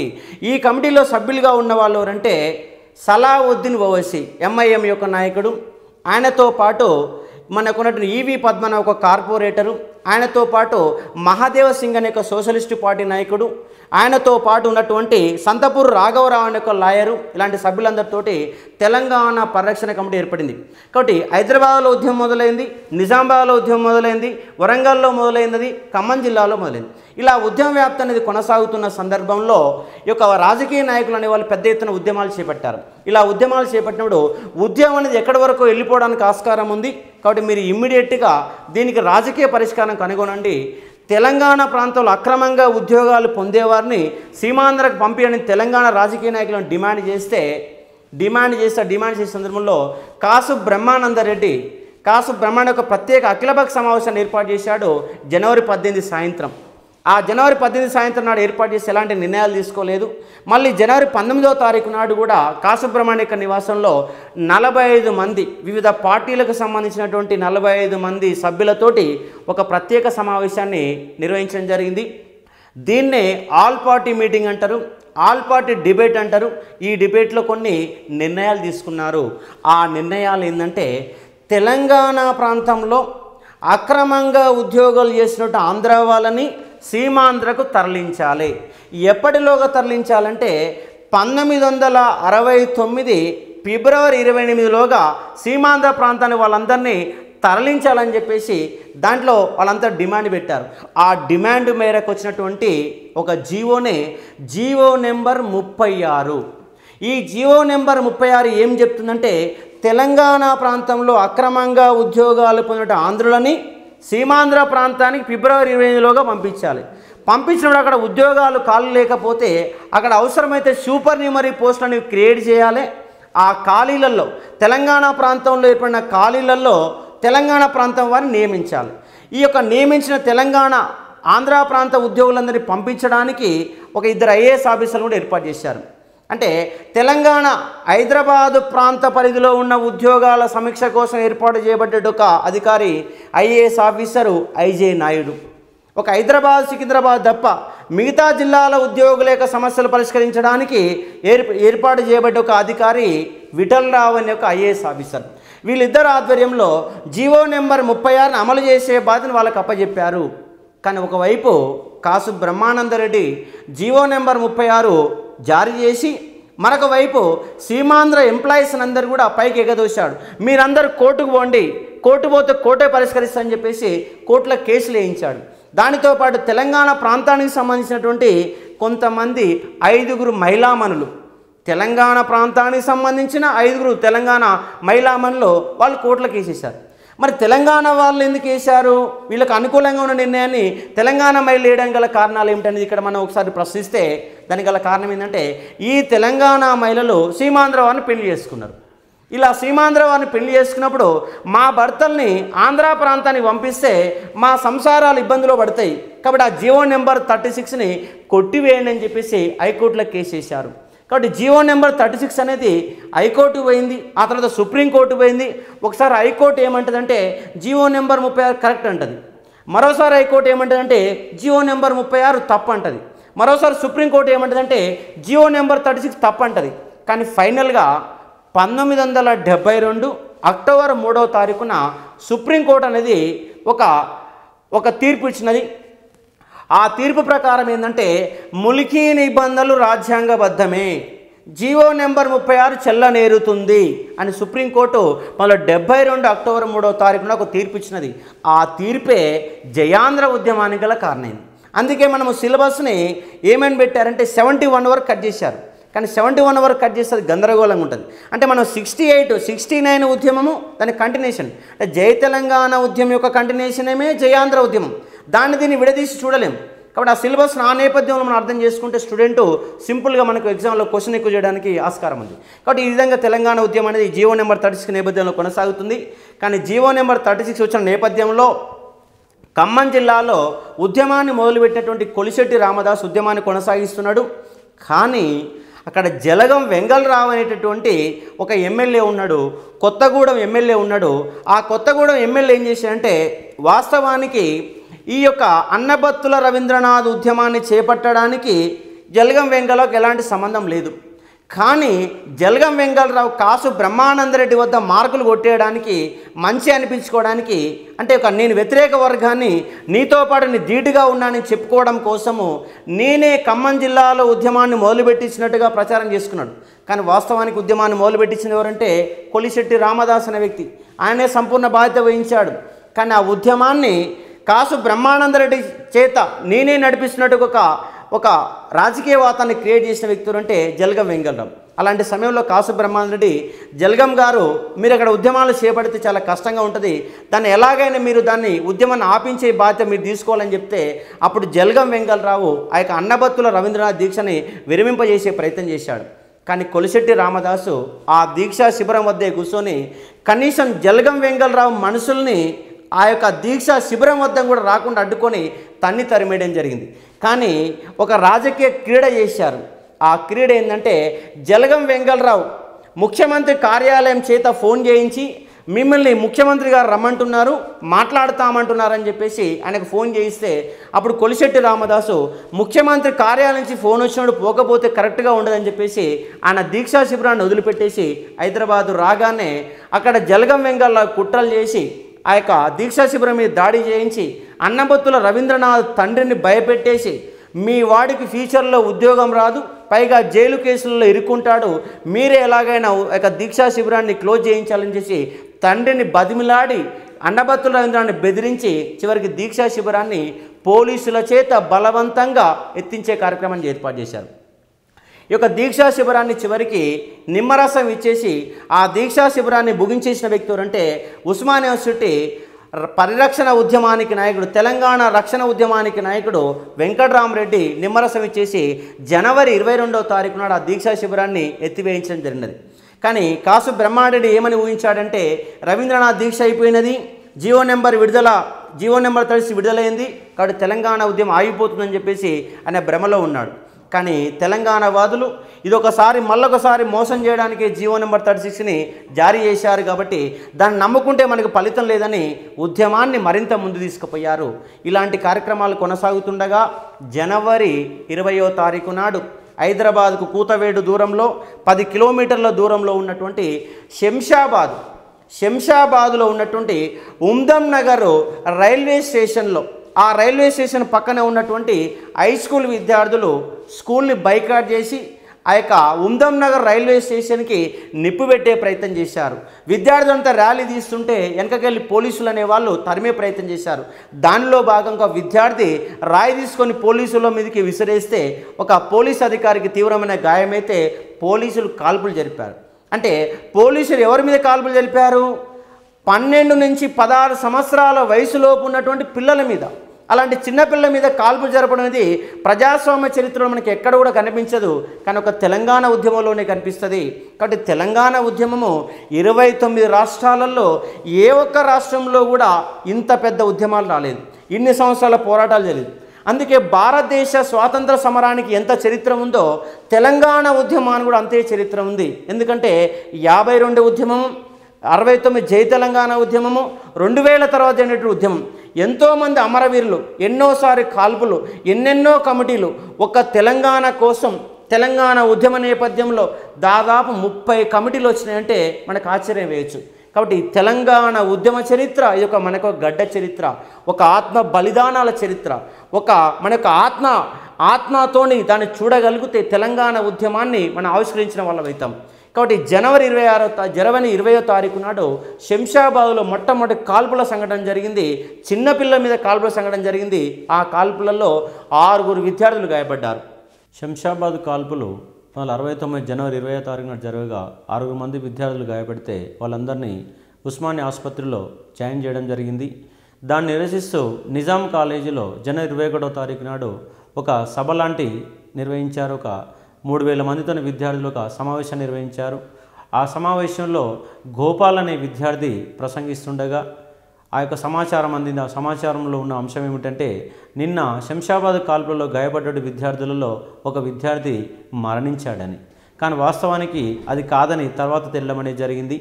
ఆ జనవరి 21వ తారీఖు నాడు ఆ సభ జరుగుతుండగా అప్పుడు గోపాల్ అనే విద్యార్థి ప్రసంగిస్తున్న సమాచారం అందినప్పుడు ఆ సమావేశాన్ని ఆపివేసేసి అందరూ కూడా పోలీసుల కాల్పుల వల్లనే ఒక విద్యార్థి మరణించాడని, అప్పటికే ఈ సభ సందర్భంగా బందోబస్తులో ఫతే మైదానంలో, ప్రజెంట్ ఫతే మైదానాన్ని ఎల్బీ స్టేడియంగా పిలవడం అనేది జరుగుతుంది. దాని ఒకప్పుడు ఫతే మైదానంగా పిలిచేవారు, తర్వాత కాలంలో దాన్ని ఎల్బీ స్టేడియంగా మార్చడం జరిగింది. ఆ ఎల్బీ స్టేడియంలో దాదాపుగా 2000 మంది పోలీసులు అక్కడ ముందస్తు బందోబస్తులో ఉండడం జరిగింది. ఈ యొక్క సభను బంద్ చేసి పోలీసుల వైపు అత్యంత వేగంగా దూసుకొచ్చిన విద్యార్థులు నిజాం కాలేజీ గేట్ల నుంచి ఆ పోలీసులపైన రాళ్ళు విసిరేయడం జరిగింది. పోలీసులు లాఠీలకు పనిచెప్పేసి విద్యార్థులపైన తీవ్రంగా దాడి చేశారు. ఆ సందర్భంగా ఆర్ట్స్ కాలేజీ విద్యార్థి సంఘం అధ్యక్షుడు రమాకాంత్ రెడ్డి, మహబూబ్నగర్లో మొన్నటి వరకు ఎమ్మెల్యేగా 2004 నుంచి 2009 వరకు ఎమ్మెల్యేగా పనిచేసినటువంటి పులివీరన్న, శ్రీధర్ రెడ్డి లాంటి వాళ్ళందరూ కూడా ఈ సందర్భంగా పోలీసు లాఠీచార్జ్లో తీవ్రంగా గాయపడ్డారు. దాదాపుగా 26 సార్ల పోలీసులు అనేవాళ్ళు బాష్పవాయు గోళాలు ప్రయోగించడం జరిగింది. ఈ సందర్భంగా చాలామంది విద్యార్థులు గాయపడ్డారు. చివరికి విద్యార్థులు ఆ బాష్పవాయు గోళాలు పట్టుకొని దాన్ని నీళ్ళల్లో ముంచి ఆ నీటితోని ముఖాన్ని కడుక్కున్నారు. అంటే వాళ్ళకి విద్యార్థులకు ప్రధాన ఉద్దేశం ఏంటంటే, మీ లాఠీలు, మీ తూటాలు, మీ యొక్క బాష్పవాయు గోళాలు మమ్మల్ని ఏమీ చేయలేమని చెప్పేసి చెప్పే ఉద్దేశం విద్యార్థులకు ప్రధాన ఉద్దేశం. ఆ సందర్భంగా నిజాం కాలేజ్ యొక్క అటెండర్లు గాయపడ్డారు, దాంతోపాటు ల్యాబ్ అసిస్టెంట్లు గాయపడ్డారు. ఈ యొక్క చరిత్రలో జై తెలంగాణ ఉద్యమంలో జనవరి 21 అనేది మొట్టమొదటిసారిగా బాష్పవాయు గోళాలు ఉపయోగించిన సందర్భము జనవరి 21వ తారీఖు నాడు కనిపించినది.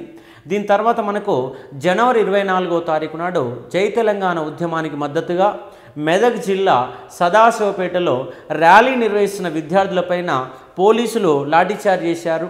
ఆ లాఠీచార్జ్ నిరసిస్తూ విద్యార్థులు రాళ్ల వర్షం కురిపించారు. ఈ సందర్భంగా విద్యార్థులకు మధ్య జరిగిన ఘర్షణలో పోలీసులు అనే వాళ్ళు తుపాకులు ఎక్కుపెట్టేసి విద్యార్థుల మీద కాల్పులు జరిపితే దాదాపుగా 15 మంది విద్యార్థులు గాయపడ్డారు. ఈ 15 మంది గాయపడ్డ విద్యార్థులు తీవ్రంగా గాయపడ్డ విద్యార్థిని హైదరాబాదులో ఉన్నటువంటి గాంధీ ఆసుపత్రిలో, మామూలుగా గాయపడ్డ విద్యార్థుల్ని సంగారెడ్డి ఆసుపత్రిలో జాయిన్ చేయడం జరిగినది. ఈ యొక్క హైదరాబాదులో ఆసుపత్రిలో జాయిన్ అయినటువంటి విద్యార్థులలో శంకర్ అనే విద్యార్థి తీవ్రంగా గాయపడ్డాడు. అతనితో పాటు కృష్ణ అనే విద్యార్థి కూడా తీవ్రంగా గాయపడితే వాళ్ళందరినీ చికిత్స అందించడం జరిగింది. ఆ సందర్భంగా జనవరి 25వ తారీఖు నాడు ఉస్మాన్ యూనివర్సిటీలో ఇంజనీరింగ్ కాలేజీ వద్ద విద్యార్థులను ఒక పెద్ద సభ నిర్వహించారు.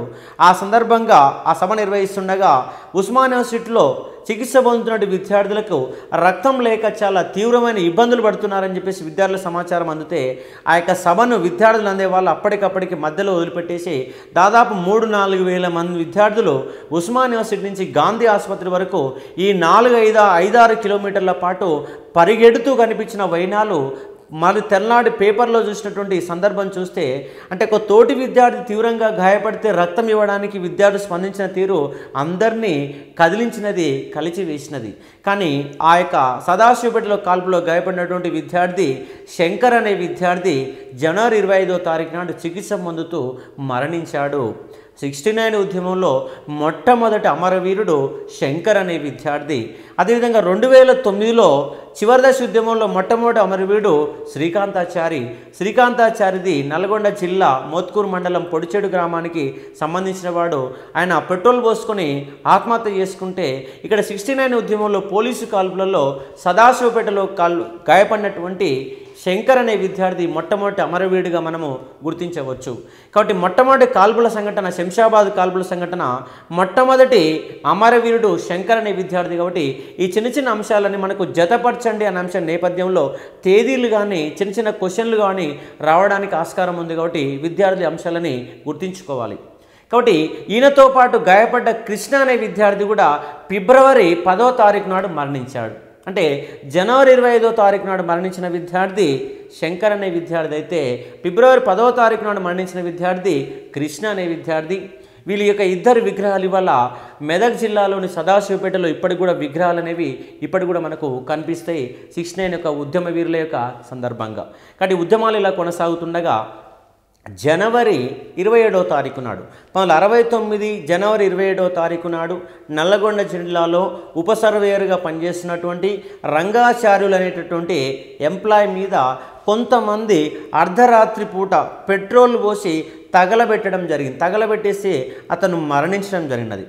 దీని కారణంగా ఆ జనవరి 27వ తారీఖు నాడు పేపర్లు అనేవి పెద్ద పెద్ద అక్షరాలతోటి సీమాంధ్ర ఉద్యోగులపైన తెలంగాణవాదుల దాడి, ఉద్యోగిని చంపినవైనవని చెప్పేసి 28వ తారీఖున పేపర్లో పెద్ద ఎత్తున వార్తలు ప్రచురితం కావడం జరిగింది. ఆ పేపర్లో వార్తలు జరిగినటువంటి ఆంధ్రలో ఉన్నటువంటి వ్యక్తులందరూ, ఆంధ్రవాదులందరూ కూడా తీవ్ర ఆగ్రహ ఉద్యోగులు అవుతూ తెలంగాణ మీద దాడి చేసే ప్రయత్నం చేశారు. ఆ దాడిలో భాగంగా నల్లగొండ చివరి సరిహద్దులో ఉన్నటువంటి కోదాడ మీద దాడి చేసే ప్రయత్నం చేశారు. ఒక 5-6 లారీల మీద ఒక 2-3 వేల మంది ఆ యొక్క కోదాడ మీద దాడి చేసే ప్రయత్నం చేస్తే ఆ సమాచారాన్ని ముందే తెలుసుకున్నటువంటి కోదాడ సర్పంచ్ జితేందర్ రెడ్డి ముందస్తు పోలీసులకు సమాచారం ఇచ్చి ఆ కోదాడ ప్రజలు మొత్తం అప్రమత్తం చేసి వీళ్ళు ఒకేసారి 5-6 వేల మంది వాళ్ళకి ఎదురుపడితే ఆ సందర్భంగా ఆంధ్ర గుండాలనే వాళ్ళు పారిపోవడం జరిగింది. కత్తులు, గొడ్డన్లు, గుత్పాలు పట్టుకొని వచ్చిన ఆంధ్ర వాళ్ళంతా తోకముడిచి వెనక పారిపోవడం జరిగింది. ఈ సంఘటన కారణంగా ఈ రంగాచార్యులని పెట్రోల్ పోసి తగలబెట్టిన కారణంగా నల్గొండ జిల్లా విజయపూర్లో, నాగార్జున సాగర్ పక్కన ఉండే విజయపూర్లో కూడా ఆంధ్రుల మధ్య తెలంగాణ వద్ద ఘర్షణ జరిగితే పోలీస్ కాల్పుల్లో ఒక వ్యక్తి మరణించాడు. దానితో పాటు మహబూబ్నగర్ యొక్క జిల్లా సరిహద్దులో ఉన్నటువంటి ఈగలపెంట వద్ద కూడా రాయలసీమ వాళ్ళు తెలంగాణ మీద దాడి చేసే ప్రయత్నం చేస్తే అక్కడ కాల్పులు జరిపితే అక్కడ ఒక 2 వ్యక్తులు కూడా మరణించారు పోలీసు కాల్పులలో. దానితో పాటు కృష్ణా జిల్లాలో నల్లగొండకు సంబంధించిన ఒక తహసీల్దారు కృష్ణా జిల్లాలో ఉద్యోగం చేస్తుంటే అతను తన భార్యను వెంట పెట్టుకొని జీపులో వస్తుండగా కొంతమంది ఆంధ్ర పోకిరీలు ఆ జీపును ఆపేసేసి ఆ తహసీల్దార్ని గట్టిగా పట్టుకొని అతని యొక్క భార్యని వివస్త్రం చేసే ప్రయత్నం చేశారు. ఇలాంటి సందర్భంలో కొంతమంది మహిళలు వచ్చేసి ఆ మహిళలు కాపాడడం జరిగింది. ఆ పోకిరీల మీద దాడి చేసే ప్రయత్నం చేసే వాళ్ళందరూ వదిలిపెట్టి పారిపోవడం జరిగింది. అంటే ఒక్క సంఘటన కారణం. ఏ సంఘటన అది? రంగాచార్యులు అనేటటువంటి ఒక ఉప ఉప సర్వేయర్. అంటే రంగాచార్యుల మీద అర్ధరాత్రి మీద పెట్రోల్ పోసి తగలబెట్టారు. ఆ విషయాన్ని వారం రోజుల తర్వాత పోలీసులు ఒక నివేదిక రూపంలో సమర్పించారు. అంటే వాస్తవం ఏం జరిగిందంటే ఆ రంగాచార్యులు అనే వ్యక్తి అక్రమ సంబంధం నేపథ్యంలో అతని కుటుంబ సభ్యులే వాడి మీద పెట్రోల్ పోసి తగలబెట్టారు. అంటే ఉద్యమ కాలంలో జరిగింది కాబట్టి ఆంధ్ర వాళ్ళ తెలంగాణ మీద అంటే ఆంధ్ర వ్యక్తుల మీద తెలంగాణ వాళ్ళు దాడి చేశారని చెప్పేసి తీవ్రమైన ఉద్రిక్త సంఘటనలకు దారిసిన సంఘటన ఈ యొక్క రంగాచార్యుల యొక్క సంఘటన. అంటే వాస్తవానికి చనిపోయింది అతని కుటుంబ పరిస్థితుల నేపథ్యంలో అక్రమ సంబంధ నేపథ్యంలో తగలబెట్టారు. కానీ అది రెండు రాష్ట్రాల మధ్య ఒక తీవ్రమైన ఉద్రిక్తలు దారి చేసి ఒక 3-4 ప్రాణాలకు కూడా బలిగొన్న సందర్భాలు కనిపిస్తాయి. ఒక కోదాడ మీద 4-5 లారీలతోటి దాడి చేసే ప్రయత్న సందర్భాలు కనిపిస్తాయి. కాబట్టి ఉద్యమ కాలంలో కొన్ని సంఘటనలు తీవ్రమైనటువంటి సంఘర్షణ కూడా దాని సందర్భాలు మనకు ఇక్కడ మనము అర్థం చేసుకోవచ్చు. కాబట్టి ఈ విషయాన్ని మనము పరిశీలించాలి. దానితో పాటు మనకు 1968 జనవరి 28వ తారీఖు నాడు వరంగల్ జిల్లాలో కాళోజీ నారాయణరావు వరంగల్ జిల్లాలో తెలంగాణ విమోచన సదస్సు నిర్వహించాడు. జనవరి 28 ఉద్యమ సందర్భంగా వరంగల్ జిల్లాలో తెలంగాణ విమోచన సదస్సు. ఈ సదస్సులో కొన్ని తీర్మానాలు చేశారు. ఆ తీర్మానాలు ఏంటంటే ఇమ్మీడియట్గా ఇప్పటికే ఆంధ్ర ముఖ్యమంత్రి కాసు బ్రహ్మానందరెడ్డి రాజీనామా చేయాలి, తెలంగాణ ప్రాంతంలో రాష్ట్రపతి పరిపాలన విధించాలి, తెలంగాణ ప్రాంత ఉద్యోగాలు తెలంగాణకి ఇవ్వాలని చెప్పేసి దాంట్లో డిమాండ్ పెట్టారు. జనవరి 28వ తారీఖున జరిగినటువంటి తెలంగాణ విమోచన సదస్సులో. కాబట్టి ఈ సదస్సుతో పాటు మనకు కాళోజీ నారాయణరావు తర్వాత కాలంలో అంటే 69 జనవరి 6వ తారీఖు నాడు తెలంగాణ రచయితల సదస్సును కూడా నిర్వహించాడు. ఆ సందర్భంగా ఒక కమిటీని ఎన్నుకుంటే ఆ కమిటీకి నాయకుడు కూడా ఎన్నికైన వ్యక్తులు అంటే కాళోజీ నారాయణరావు. కానీ ఇదే కాళోజీ నారాయణరావు 1950 దశకంలో విశాలాంధ్రవాదిగా ఉండి వరంగల్లో జరిగినటువంటి విశాలాంధ్ర మహాసభలో కూడా తెలంగాణ అంటే విశాలాంధ్ర రాష్ట్రం ఏర్పాటు చేయాలని ప్రసంగిస్తే కాళోజీ మీద కూడా తెలంగాణ వాదులు రాలేసిన వైనాలు కూడా మనకు కనిపిస్తాయి. అంటే ఎవరు కూడా తెలంగాణకు వ్యతిరేకంగా ఎవరు వివరించినా కూడా ఊరుకొని సందర్భం. కానీ అదే కాళోజీ నారాయణ మారిన పరిస్థితుల నేపథ్యంలో 69 ఉద్యమంలో క్రియాశీలక పాత్ర పోషించి ఉద్యమాన్ని కూడా నడిపిన వ్యక్తులు అంటే కాళోజీ నారాయణరావు. అందుకే ఆయన జన్మదినాన్ని మనము సెప్టెంబర్ 9వ తారీఖుని వల్ల తెలంగాణ మాండలిక భాషా దినోత్సవంగా ఇవాళ రాష్ట్ర ప్రభుత్వం జరుపుకుంటుంది. ఇవాళ తెలంగాణ గవర్నమెంట్ అధికారికంగా నిర్వహించేటటువంటి 2 దినోత్సవాలు, ఒకటి సెప్టెంబర్ 9, రెండవది జూలై 11. జూలై 11 నవాబ్ అలీ నవాజ్ జంగ్ హైదరాబాద్ యొక్క మొట్టమొదటి చీఫ్ ఇంజనీరు పేరు మీద మనం ఇవాళ తెలంగాణ ఇంజనీర్స్ డే అనేది జరుపుకుంటున్నాం. దానితో పాటు సెప్టెంబర్ 9వ తారీఖు నాడు కాళోజీ యొక్క జన్మదిన సందర్భంగా తెలంగాణ మాండలిక భాషా దినోత్సవం. తెలంగాణ భాషా దినోత్సవం అనేది ఉండదండి, తెలంగాణ మాండలికం ఉంటుంది. తెలంగాణ భాష లేదు, తెలంగాణ మాండలికం ఉంది. కాబట్టి తెలంగాణ మాండలిక భాషా దినోత్సవం కాళోజీ పేరు మీద ఇవాళ మనం జరుపుకుంటున్నాము. కాబట్టి ఈ 2 దినోత్సవాలని చాలా ముఖ్యమైన దినోత్సవాలు. కంపల్సరీగా ఎగ్జామ్ నేపథ్యంలో ఏ ఎగ్జామ్లోనైనా కంపల్సరీగా క్వశ్చన్ వచ్చే అంశం. కాబట్టి ఈ 2 తేదీలు మీరు మస్తుగా గుర్తుపెట్టుకోవాల్సినటువంటి అవసరం ఉంది. దాంతోపాటు మనకు ఫిబ్రవరి నెలలో మనకు పెద్దగా ఎక్కడ సంఘటనలు జరిగిన సందర్భాలు పెద్దగా ఏం కనిపించవు. కానీ మనకు ఆ యొక్క జనవరి 27వ తారీఖు నాడే కొంతమంది విద్యార్థులు నిర్ణయించారు. ఏమని నిర్ణయించారంటే మనం మార్చి నెలలో హైదరాబాదులో ఒక పెద్ద ఉద్యమ సదస్సును, ఒక పెద్ద బహిరంగ సభ నిర్వహించాలని తీర్మానం చేసి దాదాపుగా 35 మంది విద్యార్థులు జిల్లా పర్యటనలకు బయలుదేరారు. ఏ నేపథ్యంలో అంటే జిల్లా ప్రజలందరినీ కూడా మేల్కొల్పి తెలంగాణ జరిగే అన్యాయాలను వివరించి మార్చి నెలలో ఒక పెద్ద బహిరంగ సభ నిర్వహించాలని చెప్పేసి జనవరి 27వ తారీఖు నాడు ఉస్మానియా యూనివర్సిటీ విద్యార్థులు అనేవాళ్ళు నిర్ణయించారు. ఆ యొక్క నిర్ణయం మేరకు మార్చి నెలలో మార్చి 8, 9 తారీఖులలో, దానికంటే ముందు మనకు మార్చి 3వ తారీఖు నాడు మొట్టమొదటిసారిగా తెలంగాణ వ్యాప్తంగా బంద్ నిర్వహించబడింది. ఆ బంద్ సక్సెస్ఫుల్గా కొనసాగింది. తెలంగాణ వాదులందరూ కూడా ఉద్యమానికి మద్దతు తెలిపి దాన్ని ఫుల్గా సక్సెస్ చేశారు మార్చి 3వ తారీఖు నాడు. కాబట్టి తెలంగాణ ఉద్యమంలో మొట్టమొదటి బంద్ సంఘటన మార్చి 3. అదేవిధంగా తెలంగాణ ఉద్యమాన్ని మలుపు తిప్పిన సంఘటనలో అత్యంత ముఖ్యమైనది మార్చి 8, 9 తారీఖులలో జరిగినటువంటి రెడ్డి హాస్టల్ సదస్సు. అంటే జనవరి 27వ తారీఖు నాడు ఉస్మానియా యూనివర్సిటీ విద్యార్థులు నిర్ణయించిన మేరకు మార్చి 8, 9 తారీఖులలో రెడ్డి హాస్టల్లో హైదరాబాదులో ఉన్నటువంటి నారాయణగూడలో ఉన్నటువంటి రెడ్డి హాస్టల్లో ఒక బహిరంగ సదస్సు నిర్వహించారు. ఈ సదస్సుకు అధ్యక్షత వహించినటువంటి వ్యక్తులు అంటే మాజీ డిప్యూటీ స్పీకరు మాజీ మంత్రిగా పనిచేసినటువంటి టిఎస్ సదాలక్ష్మి ఈ యొక్క రెడ్డి హాస్టల్ సదస్సుకి నేతృత్వం వహించినది, అధ్యక్షత వహించినది. దానితో పాటు ఈ సదస్సుని అధికారికంగా ప్రారంభించిన వ్యక్తులు అంటే Ravada Satyanarayana, Osmania university professor, physics department professor అయినటువంటి రావాడ సత్యనారాయణ రెడ్డి హాస్టల్ సదస్సుని అధికారికంగా ప్రారంభించడం జరిగింది. ఇదే రావాడ సత్యనారాయణ తెలంగాణ ఉద్యమంలో పాల్గొన్న కారణంగా సీమాంధ్ర గవర్నమెంటు ఆయనకు కూడా లాలూచి నేర్పేసి చివరికి ఆయనకు వీసీ అనే పదవిని కూడా ఇవ్వడం అనేది జరిగింది. కాబట్టి మనకు జై తెలంగాణ ఉద్యమ కాలంలో వీసీలుగా పనిచేసిన వాళ్ళు ఇద్దరు ఉన్నారు. ఒక ఆయన డి సదాశివరెడ్డి, మరొక వ్యక్తి రావాడ సత్యనారాయణ. కాబట్టి రెడ్డి హాస్టల్ సదస్సును ప్రారంభించింది ఎవరంటే రావాడ సత్యనారాయణ. ఈ రెడ్డి హాస్టల్ సదస్సులో మొదటి రోజు వందే మాతరం రామచంద్రరావు, ఎస్బి గిరి అనే వాళ్ళు ప్రసంగించారు. ఈ మొదటి రోజు సదస్సుకు దాదాపుగా 15,000 మంది హాజరయ్యారు. ఈ సదస్సు సందర్భంగా కాసు బ్రహ్మానందరెడ్డి సీమాంధ్ర గుండాల చేత ఆ సదస్సు మీద దాడి చేయించే ప్రయత్నం చేశారు. ఈ విషయాన్ని ముందే తెలుసుకున్నటువంటి టి అంజయ్య అక్కడ నుండి ఒక తెలంగాణ ఉద్యమవాది గోపాలకృష్ణకు సమాచారం అందితే అప్పటికట్టుగా గోపాలకృష్ణ 400 రూపాయలు ఇచ్చేసి ముజంజాయి మార్కెట్ కట్టెల మండిలో ఒక గుత్ప లాంటి కట్టెలు తెప్పించేసి ఆ సదస్సు చుట్టూట ఒక 50 మంది యువకులు నిలబెట్టేసరికి ఆ సీమాంధ్ర గుండాల వీళ్ళని చూసి తోకముడిచి పారిపోవడం జరిగింది. కాబట్టి కాసు బ్రహ్మానందరెడ్డి కుట్రలు ఒకటి కాదు ఎన్నెన్నో కుట్రలు చేశారు. సీమాంధ్ర ఉద్యమంలోకి సీమాంధ్ర రౌడీ మూకలు కూడా పంపించేసి అల్లర్లు సృష్టించి కాల్పులు జరిపించి ఉద్యమము ఒక పక్కదారి పట్టే విధంగా చేసిన వ్యక్తి కూడా కాసు బ్రహ్మానందరెడ్డి అని చెప్పేసి మనం చెప్పుకోవచ్చు. కాబట్టి ఈ మార్చి 8-9 సదస్సులో మొదటి రోజు ఎస్బి గిరి, వందే మాతర రామచంద్రరావు ప్రసంగించారు. రెండో రోజు ఈ సదస్సుకు మొదటి రోజు 15,000 మంది వస్తే రెండో రోజుకు దాదాపుగా 30,000 మంది జనం రావడం జరిగింది. కానీ అది సమావేశం స్థలం అనేది చాలా తక్కువగా ఉన్నది. దాని కారణంగా పక్కనే ఉన్నటువంటి ఇండ్ల మీద, పక్కనే ఉన్నటువంటి చెట్ల మీద ఎక్కడ పడితే ఎక్కడ చూసినా కూడా విద్యార్థులే కనిపించారు. ఈ విద్యార్థికి వెనకంగా ఉండి ఉద్యమ యొక్క సదస్సుని సక్సెస్ చేయించిన వ్యక్తులు అంటే మల్లికార్జున అనే యొక్క వైద్య విద్యార్థి, ఉస్మానియా యూనివర్సిటీ విద్యార్థి ఈ సదస్సు సక్సెస్ చేయడంలో ముఖ్యమైన పాత్ర పోషించాడు.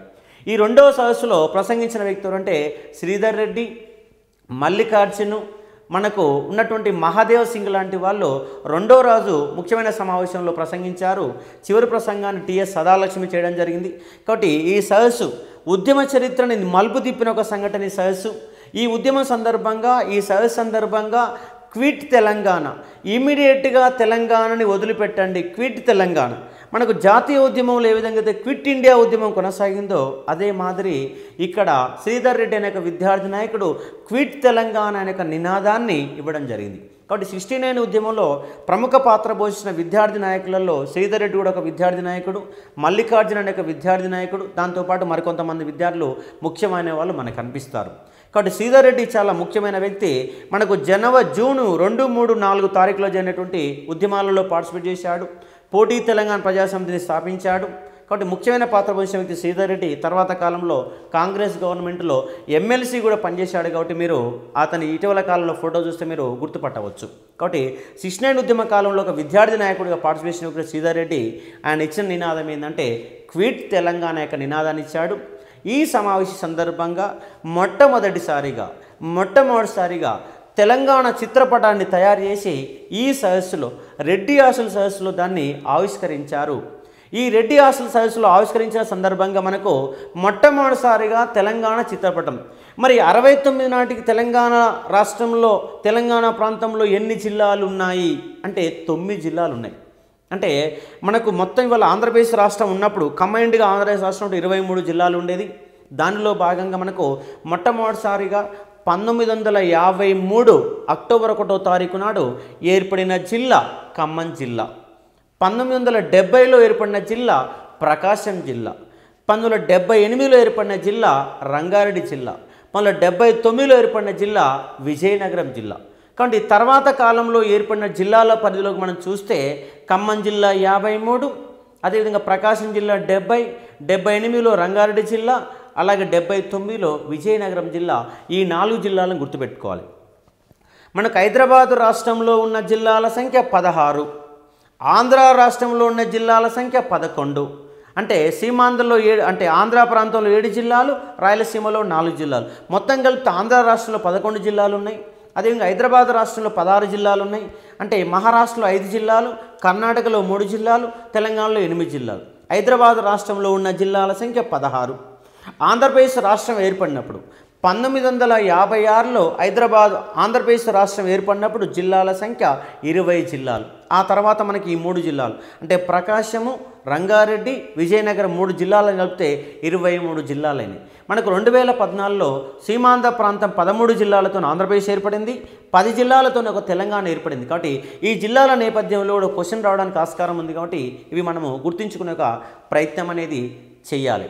కాబట్టి ఈ విధంగా ఉద్యమాలు అనేవి కొనసాగుతున్నాయి. రెడ్డి హాస్టల్ సర్వీస్లో మొట్టమొదటిసారిగా 9 జిల్లాలతో ఉన్నటువంటి, ఎందుకంటే అప్పటికి రంగారెడ్డి జిల్లా ఏర్పడలేదు కాబట్టి 9 జిల్లాలు, ఈ 9 జిల్లాలతో ఉన్నటువంటి ఒక రాజకీయ చిత్రపటాన్ని ఆవిష్కరించిన వ్యక్తి ఎవరంటే వరంగల్ జిల్లా వర్ధన్నపేట